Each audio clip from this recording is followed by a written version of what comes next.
ಆತ್ಮೀಯ ವೀಕ್ಷಕರೇ, ಪುನರ್ವೇಜು ಸಂಸ್ಕಾರಕ್ಕೆ ಸ್ವಾಗತ ಸುಸ್ವಾಗತ.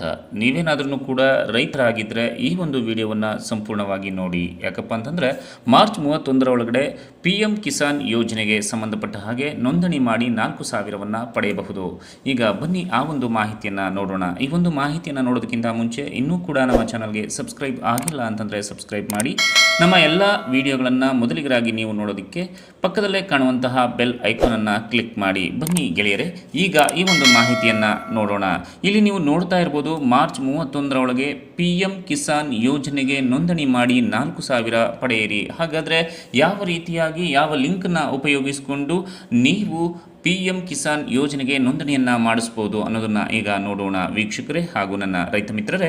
ಇನ್ನು ನೀವು ನೋಡ್ತಾ ಇರ್ಬೋದು, ದೇಶದ ರೈತರಿಗೆ ಪ್ರತಿ 4 ತಿಂಗಳಿಗೆ PM ಕಿಸಾನ್ ಯೋಜನೆಯಡಿಯಲ್ಲಿ ಕೇಂದ್ರ ಸರ್ಕಾರವು 2,000 ರೂಪಾಯಿ ಜಮೆಯನ್ನು ಮಾಡ್ತಾ ಇದೆ.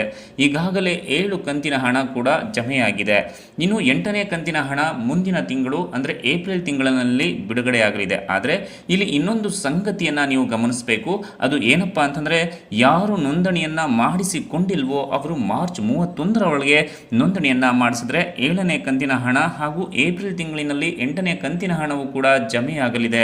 7ನೇ ಕಂತಿನ ಹಣ ಏನಾದರೂ ಬಂದಿಲ್ಲ ಅಂತಂದರೆ 8ನೇ ಕಂತಿನ ಹಣವೂ ಕೂಡ ಜಮೆಯಾಗಲಿದೆ ಅನ್ನೋದನ್ನು ನಾವು ಇಲ್ಲಿ ತಿಳಿಸ್ಕೊಡ್ತಾ ಇದ್ದೇವೆ. ಇನ್ನು ಹಾಗೆ ನೀವು ಇನ್ನು PM ಕಿಸಾನ್ ಯೋಜನೆಯಡಿ ನೋಂದಣಿ ಮಾಡಿಕೊಳ್ಳದಿದ್ದರೆ ಕೂಡಲೇ ಇನ್ನು ಮಾರ್ಚ್ 31ರ ತನಕ ಕೂಡ ಅವಕಾಶ ಇದೆ ಅರ್ಜಿಯನ್ನು ಸಲ್ಲಿಸಲು. ಸೊ ಇದನ್ನು ಕೂಡ ಸದುಪಯೋಗ ಪಡಿಸ್ಕೊಳ್ಳಿ. ಇನ್ನು ಮಾರ್ಚ್ 31ರ ಒಳಗಡೆ ನಿಮ್ಮ ಅರ್ಜಿ ಸ್ವೀಕೃತವಾದರೆ, ಮಾರ್ಚ್ 31ರ ಒಳಗಡೆ ನಿಮ್ಮ ಅರ್ಜಿ ಏನಾದ್ರೂ ಕೂಡ ಸ್ವೀಕೃತ ಆದರೆ ನೀವು 2 ಕಂತುಗಳನ್ನು ಅಂದರೆ 7 ಮತ್ತು 8ನೇ ಕಂತುಗಳನ್ನು ಒಟ್ಟಿಗೆ ನೀವು ಪಡೆಯಬಹುದಾಗಿದೆ. ಇನ್ನು ಆನ್ಲೈನ್ ಮತ್ತು ಆಫ್ಲೈನ್ನಲ್ಲೂ ಕೂಡ ನೀವು ಅರ್ಜಿಗಳನ್ನು ಸಲ್ಲಿಸಬಹುದಾಗಿದೆ. ಹಾಗಾದರೆ ಇದನ್ನು ನಾವು ನೋಂದಣಿಯನ್ನು ಮಾಡಿಕೊಳ್ಳೋದು ಹೇಗೆ ಅನ್ನುವಂಥದ್ದು ಏನಾದ್ರೂ ಕೂಡ ನಿಮಗೆ ಅನುಮಾನ ಇತ್ತು ಅಂತಂದರೆ ಇಲ್ಲಿ ನಾವು ತೋರಿಸ್ತಾ ಇರುವ ಹಾಗೆ ನೋಂದಣಿ ಮಾಡಿಸುವುದು ಹೇಗೆ, how to register for PM Kisan scheme ಅನ್ನೋದನ್ನು ನೀವು ಇಲ್ಲಿ ನೋಡಬಹುದು. ಮೊದಲು PM ಕಿಸಾನ್ ಅಧಿಕೃತ ವೆಬ್ಸೈಟ್ಗೆ ಹೋಗಿ ಅಲ್ಲಿ https:/pmkisan.gov.in ಅಂತ ಇರುತ್ತೆ. ಅದನ್ನು ನೀವು ಟೈಪ್ ಮಾಡಿದ ನಂತರ ಫಾರ್ಮರ್ಸ್ ಕಾರ್ನರ್ಗೆ ಕ್ಲಿಕ್ ಮಾಡಬೇಕು. ಇನ್ನು ಹೊಸ ರೈತರ ನೋಂದಣಿ ಮೇಲೆ ಕ್ಲಿಕ್ ಮಾಡಿ ಆಧಾರ್ ಸಂಖ್ಯೆ ನಮೂದು ಮಾಡಿ ಅಗತ್ಯ ವಿವರಗಳನ್ನು ಭರ್ತಿ ಮಾಡಬೇಕಾಗತ್ತೆ. ನಂತರ ನಿಮ್ಮ ರಾಜ್ಯವನ್ನು ಆಯ್ಕೆ ಮಾಡಿಕೊಂಡು ಮತ್ತು ಕ್ಯಾಪ್ಚಾ ಕೋಡನ್ನು ಕೂಡ ಅಲ್ಲಿ ಕೆಳಗಡೆ ಇರುತ್ತೆ, ಕ್ಯಾಪ್ಚಾ ಕೋಡ್ ಅದನ್ನು ನೀವು ನಮೂದಿಸಬೇಕಾಗತ್ತೆ. ಇನ್ನು ಬ್ಯಾಂಕ್ ಖಾತೆ ವಿವರ ಹಾಗೂ ಜಮೀನಿನ ಮಾಹಿತಿಯನ್ನು ಕೂಡ ನೀಡಬೇಕಾಗುತ್ತೆ.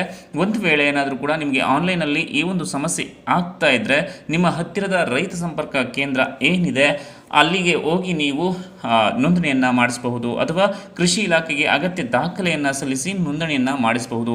ಇನ್ನು ಅರ್ಜಿಯನ್ನು ಸಲ್ಲಿಸಬೇಕಾದ್ರೆ ಯಾವ ರೀತಿಯಾದಂಥ ದಾಖಲಾತಿಗಳು ಬೇಕು ಅನ್ನೋದನ್ನು ನೋಡೋದಾದರೆ PM ಕಿಸಾನ್ ಯೋಜನೆಯಡಿ ಸಹಾಯಧನವನ್ನು ನೀವು ಪಡೆಯೋದಕ್ಕೆ ಆಧಾರ್ ಕಾರ್ಡ್ ಕಡ್ಡಾಯಗೊಳಿಸಲಾಗಿದೆ. ಪ್ರತಿಯೊಬ್ಬರು ಕೂಡ ಆಧಾರ್ ಕಾರ್ಡನ್ನು ನೀವು ತಗೊಂಡು ಹೋಗಲೇಬೇಕು. ಆಧಾರ್ ಇಲ್ಲದ ರೈತರು ತಾತ್ಕಾಲಿಕವಾಗಿ ಅಕಸ್ಮಾತ್ ಬೇರೆ ಗುರುತಿನ ದಾಖಲೆಯನ್ನು ಒದಗಿಸಬೇಕಾಗುತ್ತೆ. ಫಾರ್ ಎಕ್ಸಾಂಪಲ್ ವೋಟರ್ ID ಆಗಿರ್ಬೋದು ಅಥವಾ DL ಆಗಿರ್ಬೋದು ಅಥವಾ ಪಾನ್ ಕಾರ್ಡ್ ಆಗಿರ್ಬೋದು, ಯಾವುದಾದ್ರೂ ಒಂದು ದಾಖಲೆಯನ್ನು ಒದಗಿಸಬೇಕಾಗುತ್ತೆ.